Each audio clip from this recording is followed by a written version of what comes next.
Palworld, the game that everyone's talking about. You're talking about it, I'm talking about it, everyone on Steam's talking about it, Nintendo's lawyers are talking about it, and it's here in all its glory. At first glance, it's... Yeah, I know what you're thinking. But then you keep playing and you sort of come to the realization that these people... You know, they knew. They must have known all along that they were going to be a target, so they thought, hey, whatever, let's just copy everything. So right after I made what I considered to be the perfect human being in DLORPENWALDOMAN, there were some things I could see they stole, like we have the Erd Tree from Elden Ring. Dark Souls, we got souls, we can roll around in combat, iframes. We got Pokeball spheres, arc progression system, Conan Exile raids. We got graphics, heaps of games had graphics before this one. We have green grass, that's unoriginal, but you know what? Who cares about all that? Because I learned pretty early on, while learning the controls in the brute force game monkey way that I do, that there was a 4% chance of catching this actual human being. My serotonin spiked. It hit me hard, it hit me fast, and it dawned on me. The devs might just allow me to be a massive piece of shit in this game. So I planned my masterful escape. Got shot in the ass, did a full 360 down this cliff, and tried my best to hide. But this expedition survivor was mad. She jumped down into the ravine where I thought it was safe, and started to acquaint her shotgun with the back of my head. And it was in my panic that I realized, she can't climb. She's stuck. Early access. So while she held on to that rage, I studied the blade. So while she remained stuck in the river, I bashed this rock. I also bashed this rock. You bash a lot of rocks in this game. I created this chest to put in my plunder in the dead of the night, and she was still there. Pissed. I chopped this tree. A lot of people might think I'm making eggs, a chicken leg, and also frying some pennies or something. But no, I'm baking berries. I constructed some Pal spheres from rock and wood. And at daybreak, this merchant came wandering through my camp, and fearing he might also try to shotgun blast me in the head, I take matters into my own hands. He tries to clock me with his Glock, but I club him with my bat. The visitor has left the base. He's merely pretending. I bash more rocks, construct a bow, and then exact some revenge on the expedition survivor by blasting her in the side of the head with 3 arrows. At this stage, with it being a brand new game, I wasn't certain that applying Pokemon knowledge was going to work, or if I was going to capture another human being with massive damage to the left hemisphere of her brain.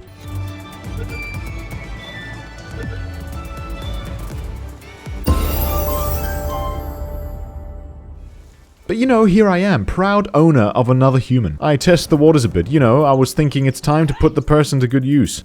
So I had her beat the shit out of this lamb thing. She wasn't shooting, so I figured she'd run out of the ammo she lodged into my head that one time, and she still succeeds.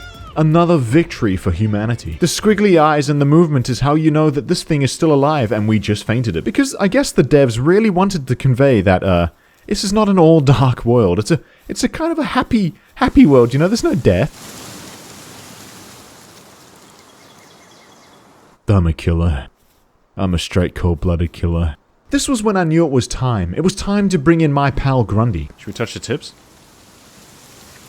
Oh! Because the game is multiplayer, and one of me and one of him is multi-people, right? On a purpose-made server we aptly called the 168-hour workweek, because I had a singular goal in mind, and the character to embody the goal. You see, this is Morp the Cannibal, and I fully intend to eat human flesh and use human Pokemans to fight for me, to assert human superiority. A noble cause, I thought, a just cause. That is the most fuck shit I've ever seen, holy shit. How dare you speak to me like that? My body is a temple. And if they rebel, fear will keep them in line. Fear of this battle station. We found the guild by the name of the Unpaid Workforce Union. A place where all of our captured people may safely bring their concerns to us. Please don't hold your rod like that. And then be denied. Headed by only the 2 most dedicated humans, so that the other humans may feel related with, to some extent, I guess. In multiplayer, the general founding of the base is quite a quick and easy thing to develop. Killing a cat with a stick. We are visited in the night by the merchant that I beat the shit out of. But, okay, get him.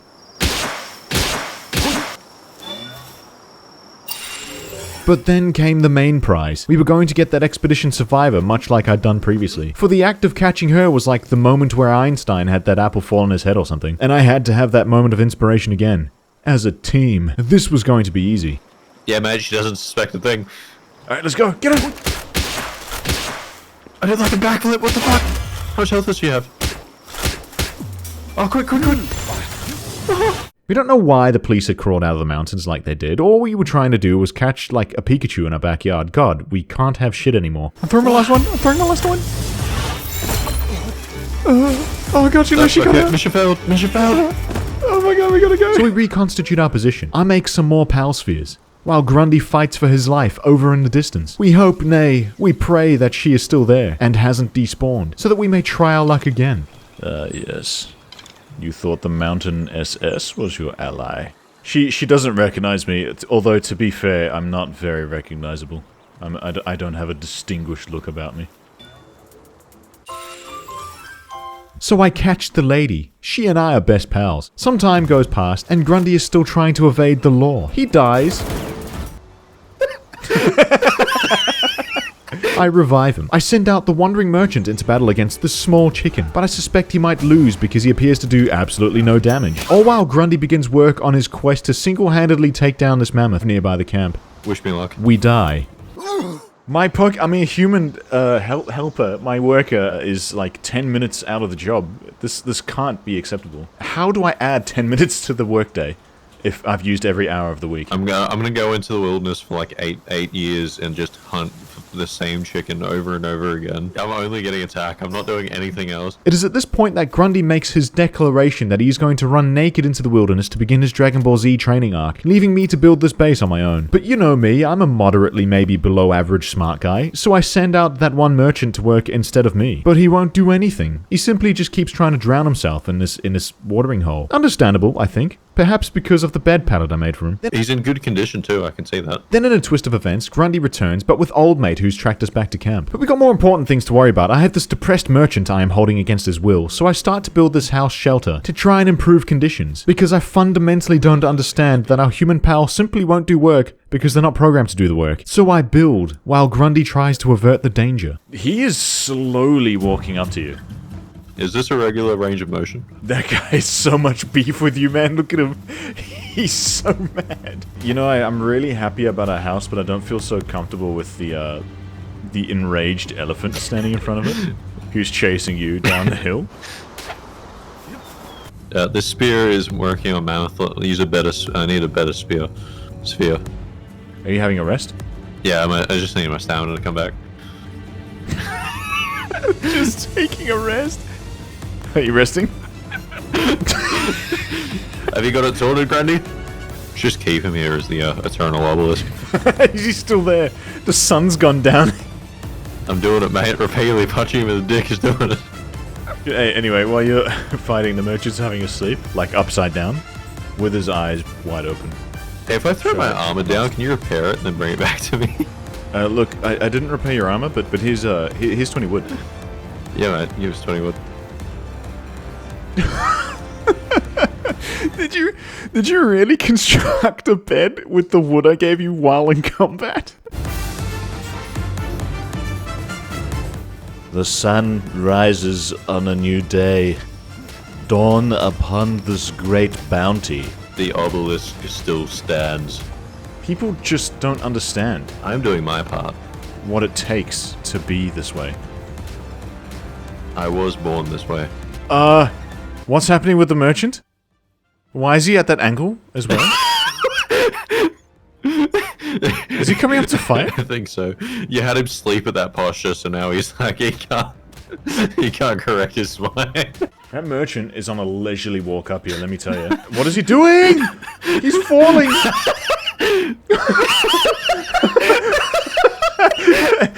We stand here in my victory, not yours. Level 6. Yeah, I didn't even level. It was worth it. So like, monumental victory and all, but the win felt fairly shallow. You see, we were just celebrating as all ordinary normal workforce unions do, sitting on a chair of air, and giving the workers a pat on the thigh, when this enormous alpaca materializes out of nowhere and sends Grundy back to Jesus. It's breathing fire! Ah! But it's alright, because though he's downed, he echolocates with Morp the cannibal by means of a sick breakdance.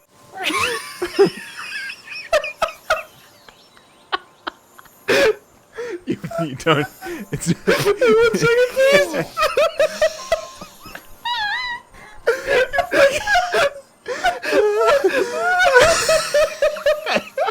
And in the midst of the celebration, all of this comes to an end. Because another fucking mammoth rocks up, is aggressive, gets confused, and runs to these cliffs. And he's like, I want to watch the sunset one last time. We think we have him on the ropes. We think we have him dead to rights, but he unbugs, follows us to the camp, and obliterates us. Oh! Now, if this experience has taught me one thing, it's I need more pals. More pals so that we can lure a mammoth to camp and stand a fighting chance with numbers. Much like our cavemen forebears, doing our ancestors proud. And of course by pals, I mean more people captured against their will and forced into a 168-hour work week where the pay is terrible. It's actually 0, but you know. We can't say that. So we go to this little settlement and clear it out. And they don't even appear to be hostile. What is he doing? What is going on? Are you able to whack her through the floor? She hasn't seen me. Ever explored a cave? I've heard that caves are home to loads of unique pals. What? Ever explored a cave? I've heard that caves are home to loads of Ever explored a cave? Ever explored a cave? I've heard that Ever explored a cave? Ever explored a cave?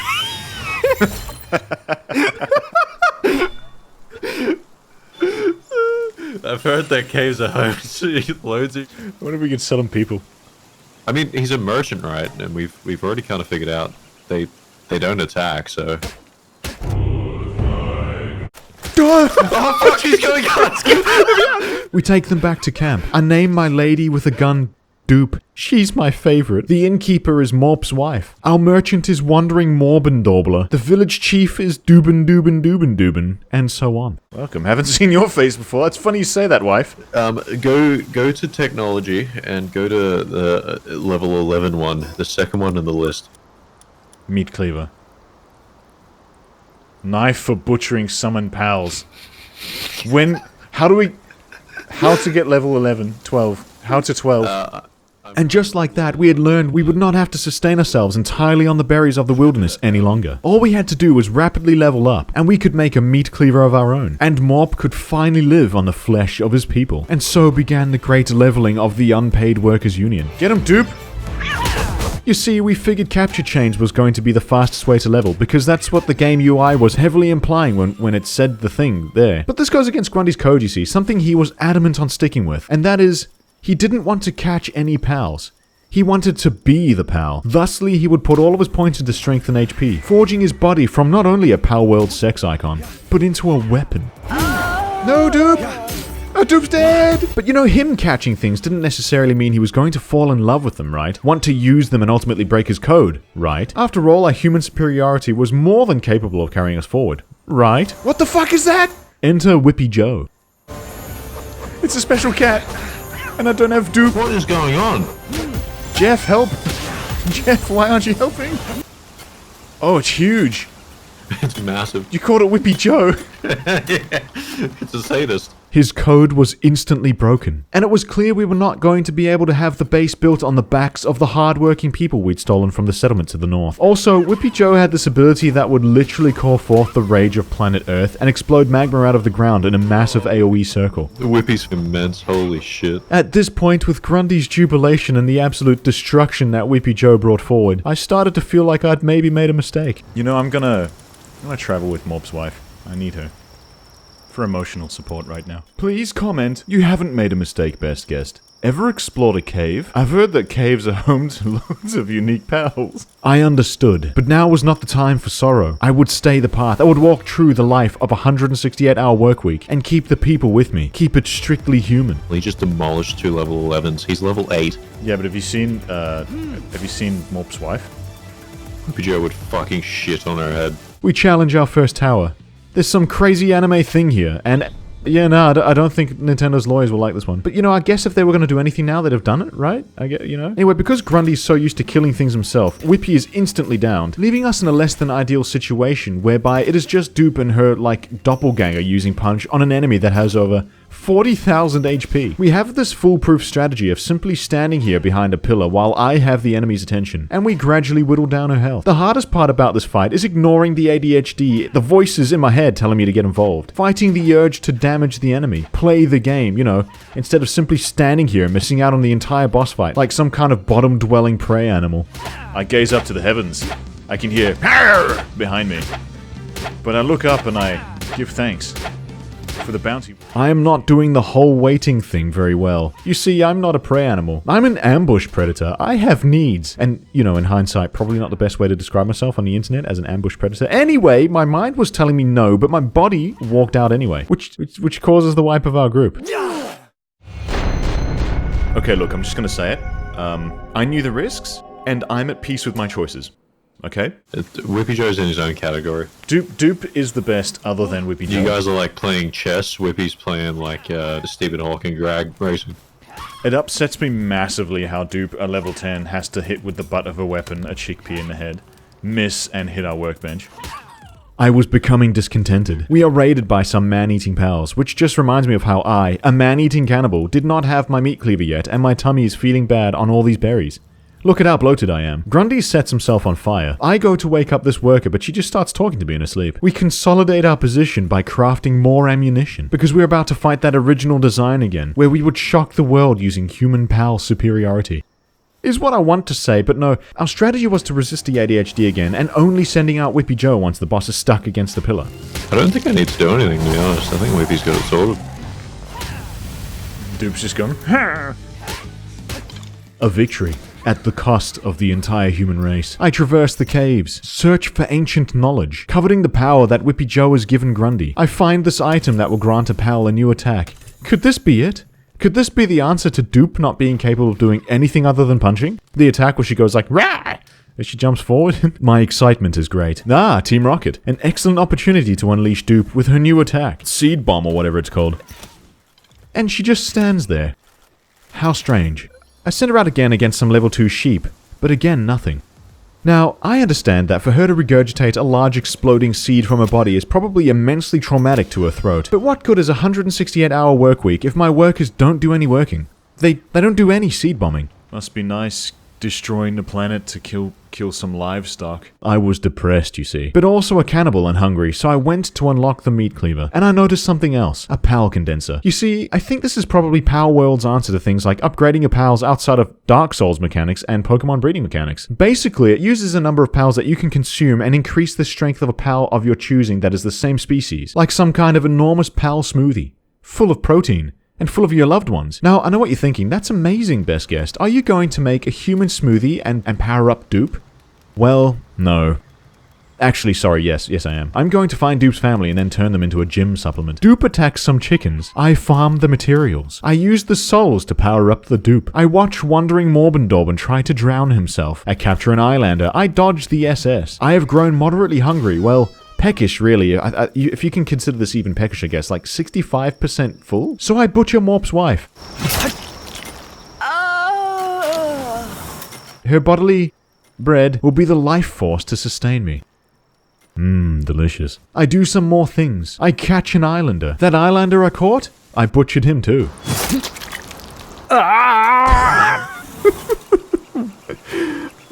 Save me your moral arguments. You think I can sustain a healthy lifestyle on berries? Have you seen how big my torso is? The time has come for me to start collecting dupes and bring them back to our camp for a comfortable life. But Dupe would rather try to end it all. I capture Dupe's brethren. I already have Dupe's sister and Dupe's mum, but this one's Dupe's other sister, Clarence. The workforce created the Nutri-Bullet, the blender of legend, the blades that will shatter my shackles and allow me to fulfill my dreams. Human domination. Human superiority. And the first thing I do is get confused by it. Like, you can't select pals in your party, only the ones in the box. But at the time, I didn't understand this. Exuding human superiority in general, I completely missed this point and assumed that the ones in my party just don't have some kind of genome in them. Some kind of hidden mechanic that means they're unblendable, unsuitable for smoothie making. So I went and caught more, and instead of crushing them down Dupe's throat, I gave them to Dupe's mum instead. Because I figure she's still nimble, the old cougar. Dupe's mum assumes the mantle of Dupe now, and I figure she's much more powerful. But I'm not done. Another round of the land, stealing people away with my pal spheres is in order, because I can continue to strengthen my new Dupe, and perhaps maybe Just maybe she'll rival the power of Whippy Joe. This entire village has become my sustenance. Well, dupe sustenance, really. So when Morp gets hungry, we have to pick out one more of them. I hydraulic press 16 more people into a gooey tincture that we force down Super Dupe's throat, and I marvel at the increases that this must surely have to her power levels. What better way to test her than to watch her kick the shit out of a level 1 farm animal? Surely this is going to be easy for her.